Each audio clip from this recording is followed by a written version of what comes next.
cambio a través de la Revolución Ciudadana. Miguel Contreras, ¿qué dice usted de Sociedad Patriótica, el director provincial? No ¿Qué sé, cree que está pasando en la Asamblea? Buenas noches, licenciado, buenas noches, compañero panelista, buenas noches a los esmeraldeños. No sé de qué me acusa el compañero, el amigo Chiriboga, porque no he emitido ningún criterio todavía. Le asienta bien la verde ahora, antes también le asentó bien la roja de Sociedad Patriótica. Bueno, pero vamos a ver de qué es que me acusa, porque todavía no sé. Yo pienso que el domingo último se dio una repetición de lo que ha sido la partidocracia anteriormente.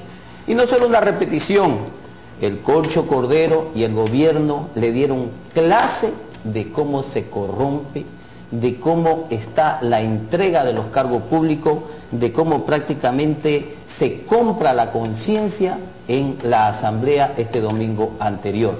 ¿Y por qué digo esto? Porque como dijo el asambleísta Chica, prácticamente ese día se demostró que la oposición tenía mayoría. Verlo al Corcho Cordero, decirle a un Corcho Cordero treparse a un lugar que no le correspondía y decirle a la presidenta que en ese entonces estaba mandando en la asamblea, decirle suspende la votación, anule esa votación, eso jamás se había visto. Y peor después cuando sucedió lo mismo con la vicepresidenta de la asamblea, coger y seguir con las votaciones de los miembros del CAR, y cuando debió repetirse la votación, cogió y suspendió la sesión y se fue a su casa, porque sabían ecuatorianos que no se contaba con la mayoría. ¿A qué se fue a su casa si lo que debió haber hecho fue seguir con la sesión para que se elijan a las autoridades completas, tal como decían las leyes en ese día? Pero quiere decir que entonces algunos asambleístas no actuaron con personalidad firme. Mire, se demostró ustedes que en sus filas tienen gente que no exacto, y no solo es la primera vez que se corrompe a un asambleísta de Sociedad Patriótica. Estuvo anteriormente la asambleísta Guillermina Cruz, estuvo la asambleísta Napoleón Salto, y ahora lo han hecho con Fernando Vélez, que prácticamente esto no es de tapar el sol con un dedo, compañero Chiriboga. La ciudadanía entera sabe qué es lo que se está dando a cambio de los votos. Todo el Ecuador entero lo comenta. Esto no es decir que la partidocracia, ustedes están dando ejemplo de lo que es la corrupción. Y usted nombraba en antes hechos de corrupción. Mire, este es el gobierno donde prácticamente la corrupción que ha quedado impune. En la última revista de Vanguardia, está prácticamente en la revista del 14 de agosto, aquí hay 50... hay 50 casos de corrupción en el último año en este gobierno que no han sido investigados. Está el proyecto Baba, está el incumplimiento de contrato de la empresa ICA, está el acto de corrupción de Walter Poveda, está hasta el acto de corrupción de las aduanas, del viceministro del Interior. Es decir, actos vinculados a la corrupción influyeron para que no se obtenga la mayoría. Por eso, licenciado Plaza, es que no se quiere que la oposición tenga una mayoría, porque quieren evitar la fiscalización. Eso es todo. ¿A qué ministro han fiscalizado? ¿A qué funcionario del gobierno han fiscalizado? La corrupción está impune y galopea por todos los estamentos del Estado. Es eso lo que quieren evitar la fiscalización.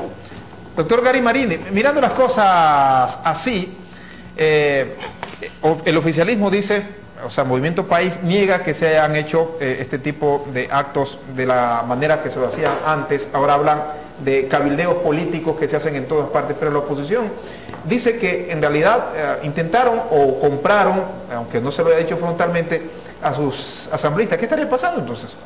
O sea, yo creo que primero, al saludar a los televidentes y a los colegas y a ti como estás conduciendo este importante programa, pero si la corrupción es el eje de todos estos sinsabores que a diario escuchamos, esta corrupción no es un problema de ahora.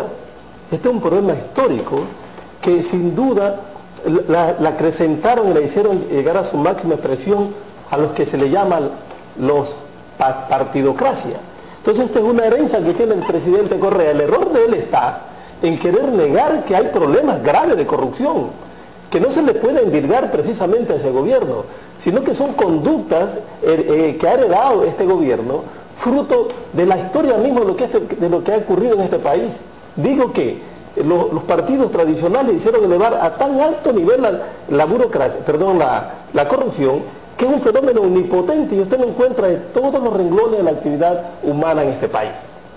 Pero yo pienso que el gobierno pretender tener una mayoría es legítimo, o sea, eso no se le puede negar, porque eso ayuda a que sus proyectos pues, se viabilicen con mayor eficiencia.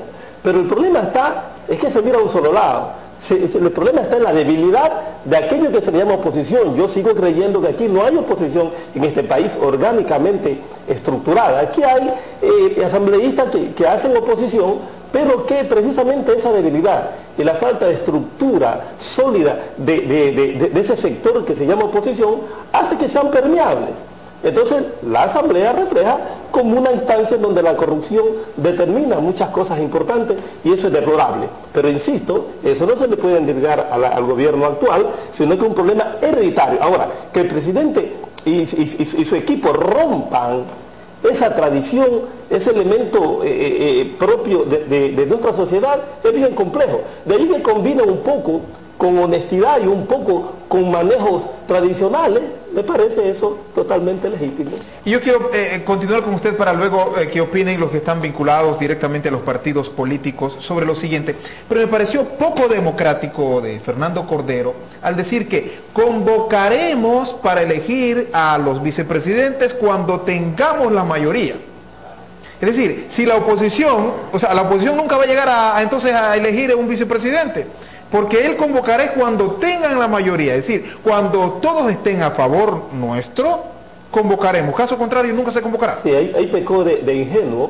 Eso es antidemocrático. De grave ingenuidad, para mí es una ingenuidad, cuando él sube a donde estaba la presidenta dirigiendo la Asamblea Nacional. Eso ya puede ser elegir, bueno, puede ser exasperación, pero también combinado con ingenuidad. ¿Y sabe por qué se debe a eso?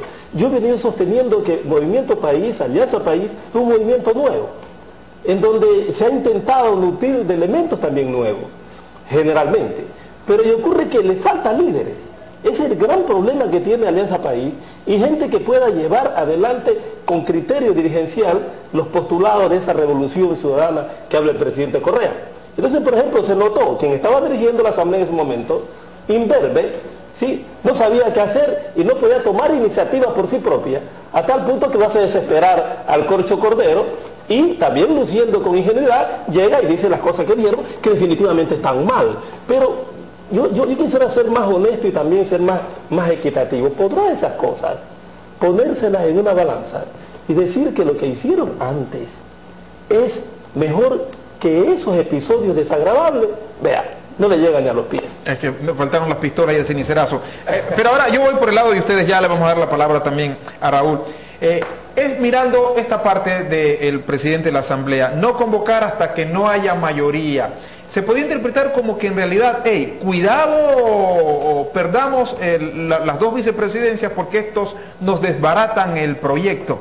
¿Qué buscaban ustedes de la oposición como para intentar a toda costa ganar las dos vicepresidencias? Bueno, de hecho, gracias, ganamos la primera vicepresidencia con Betty Amores. Lastimosamente, y hay que decirlo, aquí el Corcho Cordero ganó por un solo voto, ganó con 63 votos, con 60 votos a favor y 3 votos en blanco, que se suman a la mayoría. Ya, cuando se produce la elección de Betty Amores, ganamos la vicepresidencia, pero en la reconsideración de la votación, por un error involuntario del sistema o del colega Gracia, se salió una votación contraria a lo que el asambleísta Gracia de viva voz dice: yo voté a favor de Betty Amores, pero en el sistema apareció como voto en contra. Por ese voto en contra, Betty Amores no fue presidenta. O sea, por ese error del sistema, que inclusive la asambleísta Gracia dijo: yo voté de esta forma. Pero lo hizo en ese momento. Pero mire cómo son las reglas. Para el Corcho, cuando el Corcho perdió en la rectificación, ahí sí anularon la elección.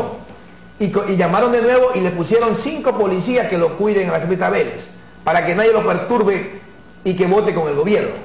Pero cuando hubo esta equivocación de un asambleísta que legítimamente dice: me equivoqué, o sea, hubo un error, no procedieron. ¿Por qué? Porque lo que buscaba el Cocho, sabía que estaban perdidas las dos vicepresidencias. Es decir, ¿habría cómo rectificar?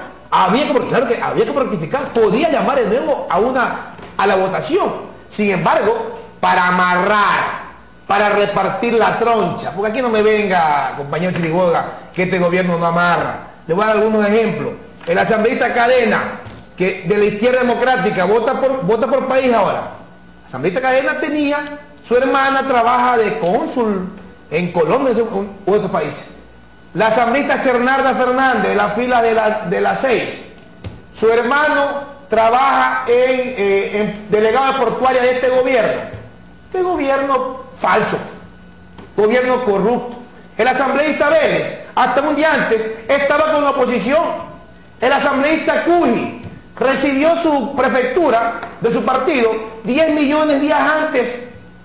Y es más, el mismo Correa, pues, su majestad Correa, contrario a la ley, yéndose en contra de la Constitución, dijo, muy suelto de brazos, porque para él es la ley, dijo que efectivamente ha llegado a acuerdos con algunos asambleístas que le han pedido apoyo para sus provincias. Las facultades de los asambleístas son legislar y fiscalizar. Y es más, tenemos prohibido tramitar partidas o recursos. Y nombramientos, eso es verdad. Entonces, ¿pero qué esta Correa dice, no, llegamos a acuerdos. ¿Qué buscaban ustedes? O sea, porque se puede interpretar como que el Movimiento País dice, hey, no queremos que se nos caiga el proyecto. ¿Qué buscaban entonces ustedes? Queríamos una mayoría, primero para poder fiscalizar